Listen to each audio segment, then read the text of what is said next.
Hello, everybody. Welcome to another episode of the Secondhand Collective podcast. This is a podcast where we talk about Poshmark. And we are people that sell on Poshmark and buy on Poshmark too, but primarily sell. My name is Stephanie. And I'm Evan. I was like, please, You're I'm passing jump it to in. you. Please take it. Yeah. We thought we would dive out a little bit. This is a little bit outside of the Poshmark platform today. Today we thought we would talk about the reselling community that exists on Instagram. Mm-hmm. Evan especially really started her Poshmark, taking her Poshmark closet seriously because of Instagram. Oh, yeah. I didn't know where you were going with that. I was Evan like... was like looking at me super strange, and I was like trying to finish it. But I was like, what did I struggling a little bit? What did I do? Why am I getting such high praise? So Evan can attest for the power of the Poshmark or reselling community on Instagram and how it can change things. I actually discovered, I shouldn't downplay that, I discovered Poshmark because of Instagram as well. But there is a huge community of resellers, specifically Poshmark resellers on Instagram.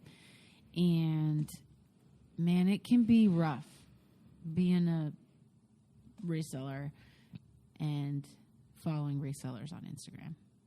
Yeah. Wouldn't you say? It's a mixed bag of emotions and people. Generally, I would say that for the most part, it's all very positive. Yeah. And I would even say everybody has really good intentions. Yeah. It's just more how you take in the content. Yes. Is really the big ticket item we're going to talk about here. Yeah. So I guess that's also a good disclaimer too, that none of this is bashing people who are popular, that have an influence. Yeah.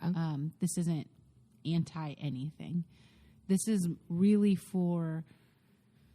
I think it's a good reminder for us as well, and for our fellow people that are on our followers and our fellow people that are on Instagram that are kind of navigating it as well, because it can be something that's hard to talk about. I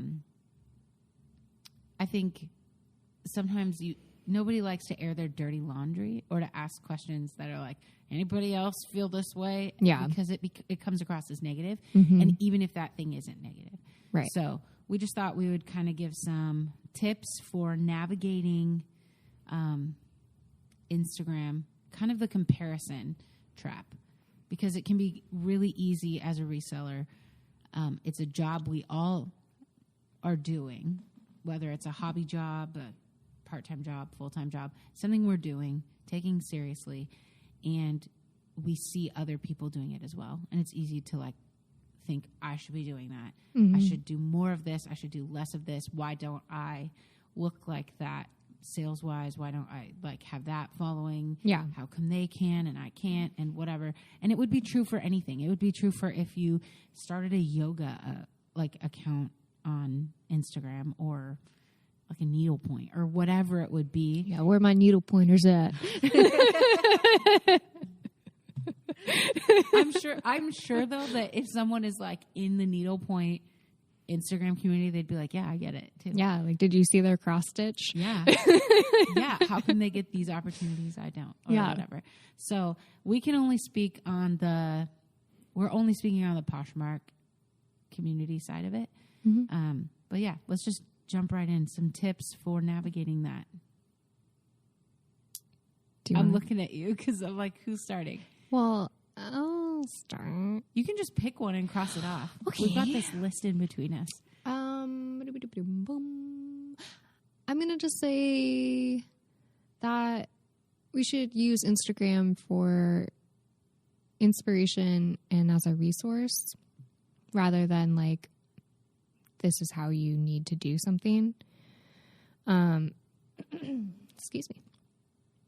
I think that for me, like Stephanie said, that was a real turning point for my Poshmark closet was when I found the reselling community, because I didn't know what I was doing until I found it.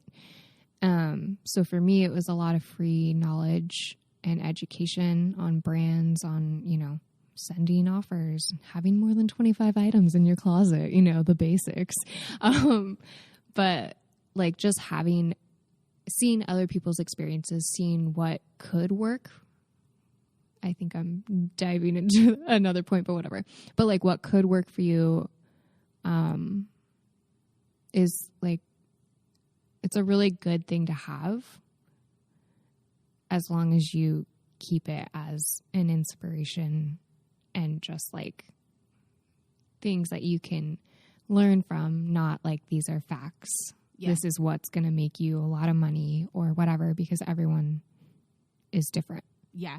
I think the thing, I'm trying to see if I put it, it would be this. I'll just go ahead and dive into this. This is the thing that I personally have had to learn the most, is that what works for other people isn't going to work for you. And I have a couple of people that are my friends, and we text. I'm like just going to walk you through what a friendship looks like right now.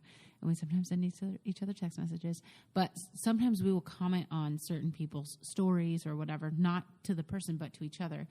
And we'll be like, man, it would be nice to live there. Mm-hmm. One thing that I think of for sure is I know that the prices at the Goodwill thrift stores are much cheaper in other parts of the country. Right. And they are a static price. Like tops are $4.49 in Nashville. Or last time I was there, that's what it was.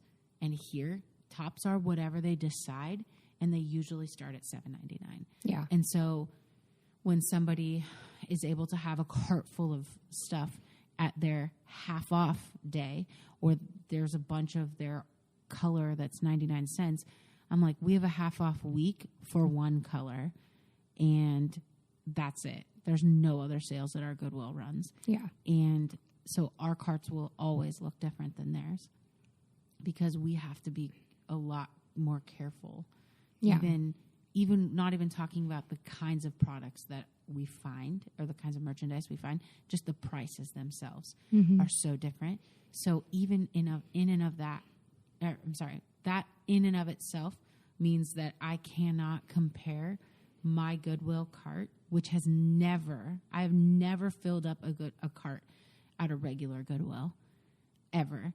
But I see people on Instagram that have overflowing carts at a regular Goodwill because it's a 99-cent day, or it's I think in Tennessee, at least, it's like the first Saturday of the month, the whole store is half off. That's cool. I know. I love going to Nashville. Oh my gosh, I'll be in Nashville on the first Saturday of the month.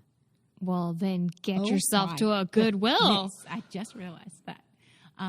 But so just remembering that it looks different for everybody. And so if I'm going to be like, man, I really want to have one of those pictures of my cart overflowing or whatever, I'm going to have to just throw crap in there, because it's not ever going to happen that I'm buying that stuff. Yeah.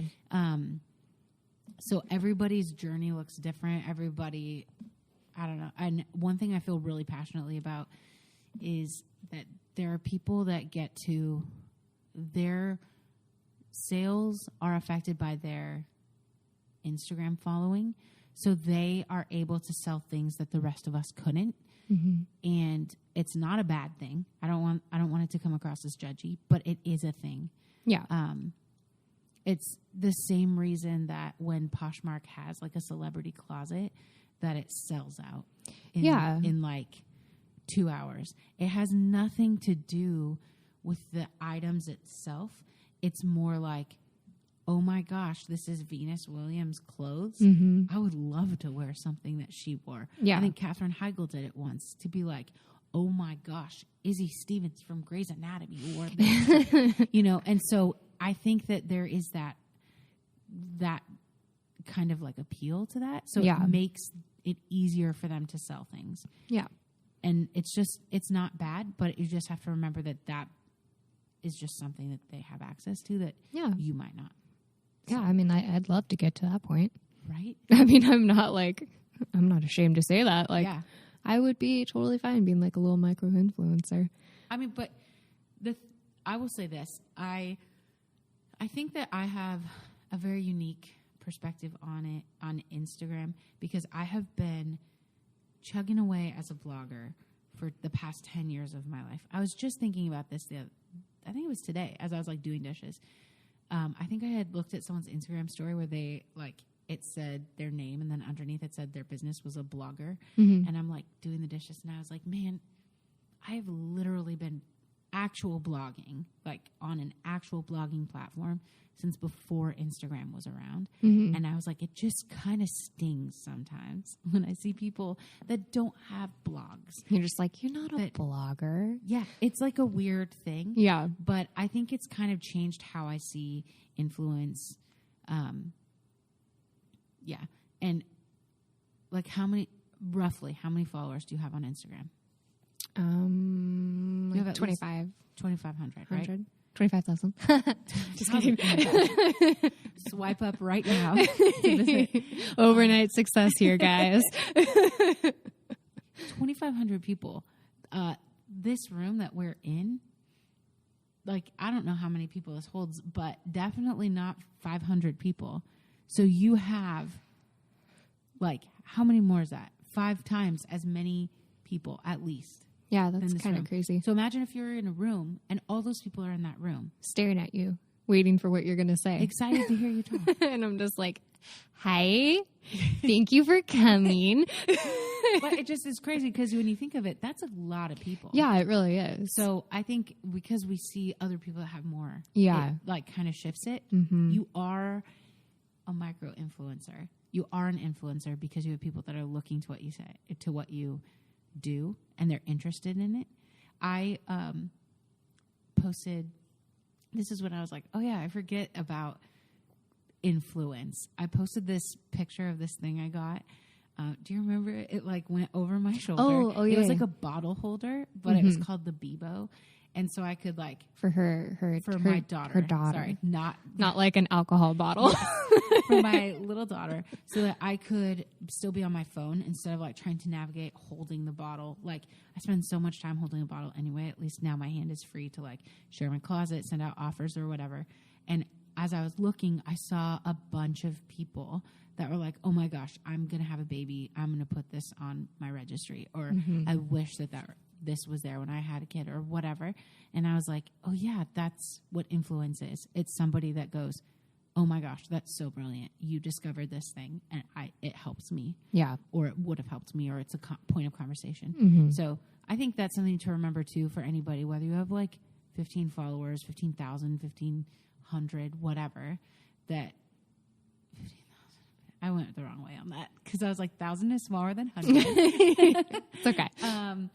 But there is, like, you do have influence there. Yeah. And figuring out what works for you is going to be the key. I think I just stole that from another one as well, but that's all right. Like, yeah, I think it's just the idea of like find your lane, figure out your lane and stay in it. Mm-hmm. And like you're saying, to find inspiration from what other people are doing for sure. And you can try it and see if it works for you. Yeah. Other people have a lot of success in running sales in their Instagram closets. Their Poshmark closets and promoting them on Instagram. Never works for me. Yeah. It literally never works for me. But I still try every so often just to see if things have changed. Yeah. But it rarely happens. So other people can do it. I've figured out I just can't at this point. But it doesn't mean that they do something correct and I do something wrong. It's not. Yeah. It doesn't work for me and my people or whatever. Whew. Okay, let's go on to something else.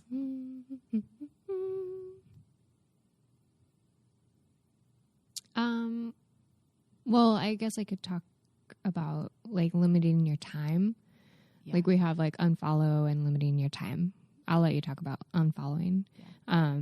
But for me, like I noticed that like I just spend way too much time on Instagram and I justify it by being like, this is a business account. I'm working.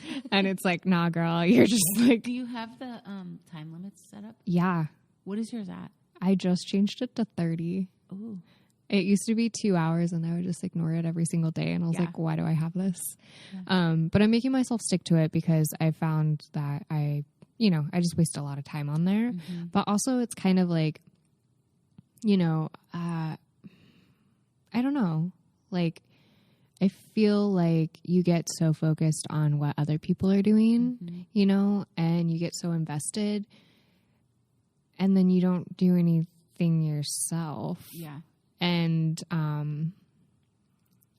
so I think just like limiting your time and being intentional about the things that you're doing on Instagram and not just like letting it be a mindless thing. I don't know if that's totally makes a lot of sense. What would you recommend this just because you have 2 accounts? Would you recommend only following like Poshmark resellers and stuff on like a Poshmark reselling closet account? Sorry. Yes. Poshmark. If that makes sense, yeah. My personal account is solely to send memes to my friends and like read stupid horoscope things because I think those are so funny. So that's my personal. I deleted my personal for a while and then I created a new one because I was like, I can't follow memes and resellers. That's too chaotic. So then I had a personal one. But yeah, I followed Poshmark on my personal for like a week and I got so many requests from like resellers and I was just like, no, stay on my other page. So yeah, I think like kind of having that separation is cool. And yeah. I think for me, mine is all of the same. Like my personal is the same as the one I use. Like I use it for my blog. I use it for my Poshmark closet. And so I've found that I have to be very, very careful about who I follow. That's why I had put down unfollow because I think, well, there's one blogger. It started with a blogger in particular that I very vocally said that I hate followed. Like I just would constantly be like, how is she getting these sponsorships? Like she's so like, she's like a quote unquote fashion blogger and her outfits are crap. And I'm literally sitting here in the dumbest outfit ever.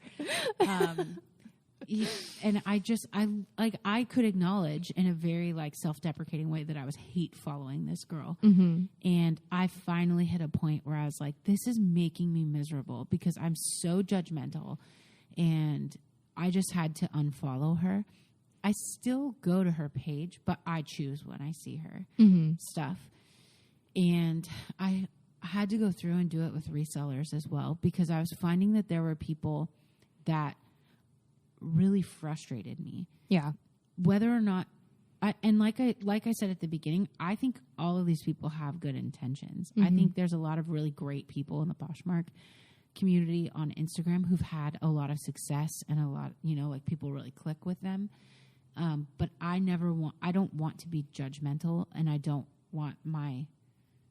just don't need my mental energy to be taken up by people that frustrate me. Yeah. And so I just constantly am going through and unfollowing people that don't, like very Marie Kondo, they don't bring me joy. Yeah. But I think too, it's kind of like a combo. I realized that like our bullet points all kind of bled together when we were talking. It's okay. But there are people that can sell like free people items for $45 and I can't give them away sometimes. Yeah. And I think that's because of their like social media following. And I don't think there's anything wrong with it, but I have to be careful with learning from them because their experience is different than mine. And so I've had to learn who to cut out because they're not doing it like I am. Like they're able to go and spend $6 on an item because they can sell it easily for $30. Yeah. Or they have a $20 sale. And I'm like, my closet is less than $20 for the most part. So I have to just look for people who are doing it how I do it. And if there are people I follow that don't do it how I do it, there has to be value that it brings me. It has to give me something. And if it ever turns into me being super salty about that person, I have to unfollow them and protect my own mental space. Yeah. And then I can just choose to follow them again if I feel like it down the road or whatever. But Well, and I think there is something to say that, like, even like this conversation is going to be different for everyone. Because, I mean, I feel like I don't have to unfollow. I feel like unless someone is like so blatantly negative on their like social media, that's usually when I'm like, okay, like I don't want to hear about all your whatever, your woes. yeah. We all got crap, you know. Like And we if all you're know the people you're talking, not the person, but yeah, the kind of the people you're type of talking person about. where Yes. it's like, yes, like it's good to talk about like the not so great things, but like there's a way to do it, blah blah blah.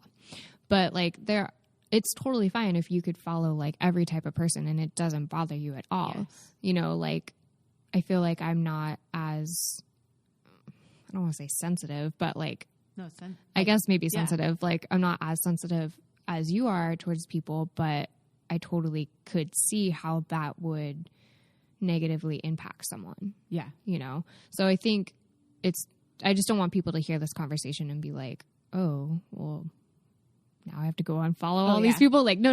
Like, Yeah, if if you're they're- totally fine, like, great. But if you're finding yourself like not like having a negative experience with Instagram and the reseller community, like, take these things and kind of like reevaluate like who you're following and like how you're letting yourself process all of this information. Yeah. Because I know, like, I see some people, like, I think one thing that's probably piggybacking off of something you said, but like, you also don't know how much money people have Yes. to start a business. Yeah. And like, you know, I see people like going and like renting office space and like having like thousands of items in their closet. And I'm like, that's so cool. Like, total goals, you Yeah. know, but like, how did you get this money? Yeah. You know, like, where did you just like work really hard? Like, I'm working really hard and I'm not at that point yet. Yeah. So like, just like understanding that like everyone has different starting points and like, that's totally cool and like good for them. Awesome. But you don't know the full story of everyone's. Yeah. Or that made me think of like we were talking about with my stuff being on the other side of town. Like Yeah. I have 800 items for sale and a lot of people would probably be like, dang, that's a lot of active listings. And I'm like, yeah, it's a pain in my butt right now. Mhm. It's exhausting. And sometimes I'm like, yes, I didn't make a single sale today. I don't have to Yeah. pack up my 4-month-old and drive over there so that she can scream while I'm trying to work. Yeah. Because she's uncomfortable being Yeah. somewhere else. So it is very much, but I would never post that publicly. Like, Yeah. I don't mind talking about it. I'm never going to have I almost had an Instagram story about when that happened, like last week, but she was screaming so much that I couldn't get around to typing on my story. Yeah. But, you know, like there are people that just there's information that doesn't belong out there that kind of really fill out a story. Yeah. And cost of living. I think we talk about, I feel like I at least mentioned cost of living is different everywhere. Yeah. Because I think we don't live in like New York City or anything, but the No. cost of living is high here compared to a lot of places in the country. And so what we would be able to have kind of match of full or part-time income is going to look different than someone else. Yeah. We have said it before in our podcast that, you know, I'm married and my husband makes enough money to cover our bills. So what I can bring in is helping to like pay off our debt and try to buy a house or whatever. And before that, I was living at home with my mom before we got married. So I wasn't like paying rent or anything. So there's so many different parts, and all you really see are kind of like the parts that are relevant to other people, which is Yeah. the Poshmark component Mhm. of it. Yeah. Well, and like, I want to say mine too, you know, Go like for it. if I wasn't living, like if you're new here, I'm like a single mom and I'm living with my parents, but like they're financially like taking care of me right now. So any extra money I have just gets put back into my business. And I've just very recently started like saving some of my profit. So like I would never say like, hey, I'm living off of my income right now. Mm-hmm. You know, this is more like I'm building the foundation so that in the coming years, I could have a business that I could support me and my daughter with. Mm-hmm. But if I didn't have my parents, I'd be working full time at multiple jobs, just trying to like scrape by to live. Yeah. So I think it's like we were saying, it's very important because like you see all this success, you see all of these like highlights, but that's just what they are, is highlights. Mm-hmm. And you just got to take it with a grain of salt. Yeah. And thank you for coming to my TED Talk. I think with apparently this is a sore subject for me. Well, I think with anything, you just filter, like you take in what serves you and you filter out what doesn't. Yeah. And I think that's something obviously that I've said that I've had to learn. And so now I feel I follow certain Poshmark hashtags as opposed to following people because I find that in doing that, I get a variety. I'm not like seeing the same people over and over again. Yeah. I'm not kind of like, I don't know. I think I just am very sensitive to comparing myself, which is why that really hits me, where I'm really insecure. And so when I'm like, I could be doing that. Right. Then I'm like, but I just don't have them. Like, I don't like rejection, so I don't want to. Yeah. You know? And so I think I just have had to figure out how to take in what works for me and reject what doesn't. There are people that are really popular resellers who have said that, and I really appreciate that they're always like, this is just what doesn't work for me. Yeah. If it works for you, keep doing it. But one time they were like, someone said, I do not pick up LuLaRoe. And I'm like, I love when I find piles of LuLaRoe at the bins because I'm like, just money. Like, I just see money because I buy it so cheap and I sell it so frequently at a lower price for sure, but I don't care. Yeah. And someone else one time said they don't sell J. Jill, so I stopped selling J. Jill. And then I was like, people buy J. Jill from me. Yeah. So why would I stop selling it because somebody else doesn't pick it up? Right. So that, I think, because it is free education, there's no like real standard. Yeah. You know, some people can sell. I have a friend that could sell, like, she sold Walmart clothes. Like, they just flew out of her closet when she put them up. She wasn't like a serious seller. She was just kind of trying to make some extra money. And I was like, what? That's crazy to me. I wouldn't even spend the time picking it up. Right. But that doesn't mean it's bad. It doesn't mean it's wrong. It doesn't mean it's someone else. Well, and I think it's hard because it's like we see Poshmark as like a collective thing, but like you have to remember that each closet is its own individual business. And so it is going to be run differently. And maybe that's because of the algorithm or like because of your social media following or whatever. Yeah. But like we are individuals, even though we are on the same platform. And all the sellers are different, or buyers are different as well. I don't care about my experience with a person I'm buying from. Just give me the stuff as cheap as I could possibly get it. Yeah. And I'm happy. I don't care if you take a week to send. Doesn't matter to me. Like, we all go about things differently and are looking for different things as well. There have been times I've been amazed that I've sold certain items. Like, really? But there's, so many different people. But yeah, it can be, I think the fact that Poshmark is so present on Instagram is so cool. I think it's really encouraging. It is a great way to feel like you have coworkers, especially if you are working and that's your primary source of job. You get to have coworkers. There are some dangers to it. I think they're all protecting your mental space. Yeah. Space? Space. Protect your mental space. But yeah, I think it's such a cool thing, and it's great that there's so many free resources out there. Whether or not you do have to be careful with them. But I just think it's just such a cool addition to this pop. It's cool that it's not a competition. Yeah, and that generally everyone's like, let me tell you what's working for me. Yeah, for sure. Most of the things that I do because I've found them through Instagram. Yep, me too. And I found that they've worked for me. yeah. So, Yeah. So speaking of Instagram, you can follow us at the SHC podcast on Instagram and Facebook and Twitter. Facebook and Twitter, And our podcast is on a bunch of podcast platforms, including Pandora. namely Pandora. Only Pandora. That's where we love to exclusively. exist.